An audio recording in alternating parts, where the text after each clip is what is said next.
Kebakaran lahan di wilayah Palangkaraya, Kalimantan Tengah terus meningkat. Berdasarkan data dari BPBD Kota Palangkaraya, tercatat 71 kejadian kebakaran lahan dengan total luas mencapai lebih dari 18 hektar.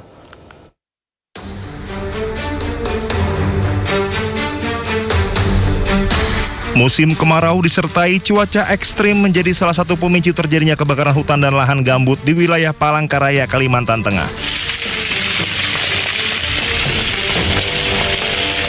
Data BPBD setempat mencatat sudah terdapat 71 kejadian kebakaran lahan yang tersebar di sejumlah kecamatan dengan total luas lahan yang terbakar mencapai lebih dari 18 hektar. Penyebab kebakaran diduga akibat faktor kelalaian dan kesengajaan. Memang paling banyak itu ada di Kecamatan Jekan Raya, Pak, ya? Ada 37 kejadian di situ. Terkait dengan karhutlanya memang api itu kan ditimbulkan karena faktor kelalaian manusia dan memang ada juga faktor kesengajaan yang dilakukan oleh pemilik lahan yang memang sengaja membersihkan lahan, kemudian dibiarkan kering dan kemudian ada oknum yang membakarnya. BPBD Kota Palangkaraya mengimbau warga untuk tidak membakar lahan selama musim kemarau karena dapat menimbulkan dampak kerusakan lingkungan serta mengganggu aktivitas dan kesehatan masyarakat sekitar. Dari Palangkaraya, Kalimantan Tengah, Ade Sata Anyus melaporkan. Presiden Prabowo Subianto menggelar rapat terbatas bersama sejumlah Menteri Kabinet Merah Putih membahas kebakaran lahan dan hutan. Rapat digelar di kediaman Prabowo di Hambalang, Bogor, Jawa Barat. Presiden menyoroti data terbaru yang menunjukkan tren penurunan luas kebakaran hutan dan lahan secara konsisten dalam 2 tahun terakhir. Sampai bulan Agustus 2025 total luas kebakaran menjadi hampir 9.000 hektar. Namun Presiden menegaskan penegakan hukum menjadi pilar penting dalam penanganan karhutla.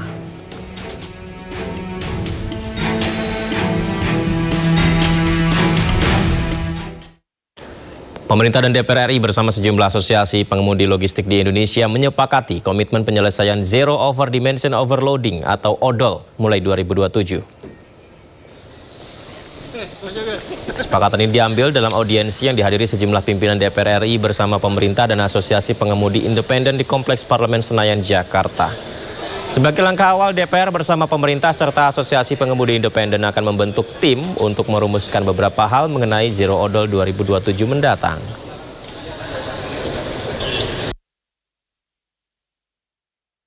Di mana tadi disampaikan oleh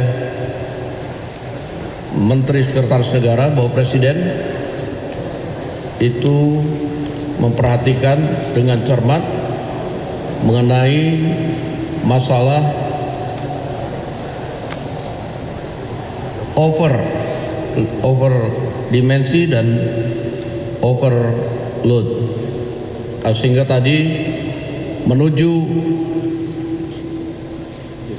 zero odol tadi di 2027 kami telah bersepakat baik dengan pemerintah maupun pihak Asosiasi Pengemudi Logistik Nusantara akan membentuk tim bersama untuk merumuskan beberapa hal yang menjadi aspirasi dari teman-teman Asosiasi Pengemudi Logistik Nusantara.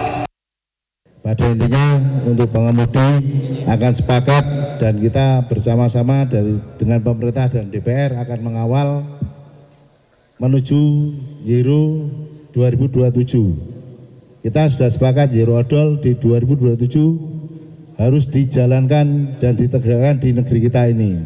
Kita pengemudi akan sepakat semuanya.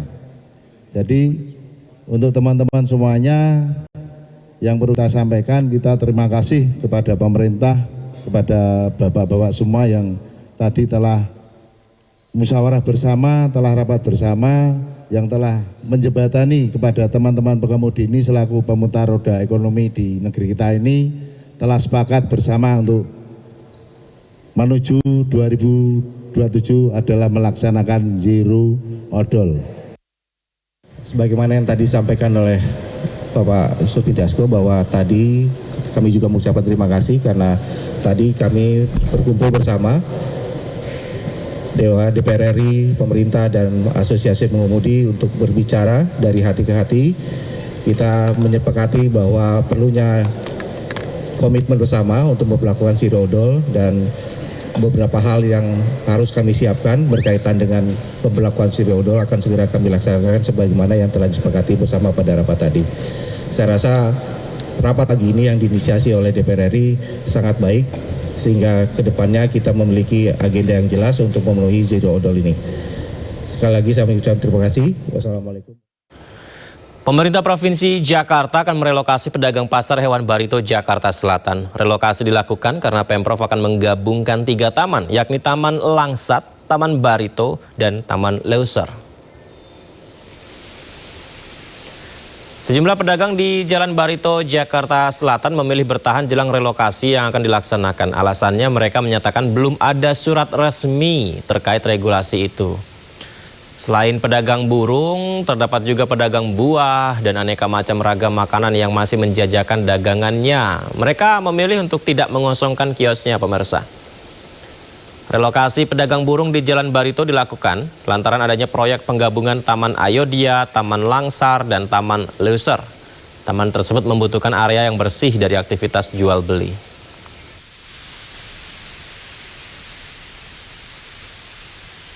Terkait relokasi ini, pedagang pasar hingga pada saat ini masih belum setuju karena Pemprov belum memiliki kejelasan terkait tempat relokasi yang baru, ya kan?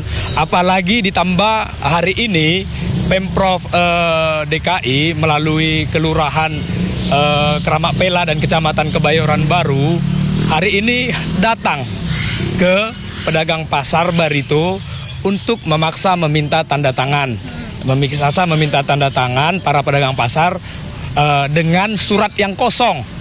Surat yang kosong. Memang ada surat yang diberikan dari kelurahan itu juga.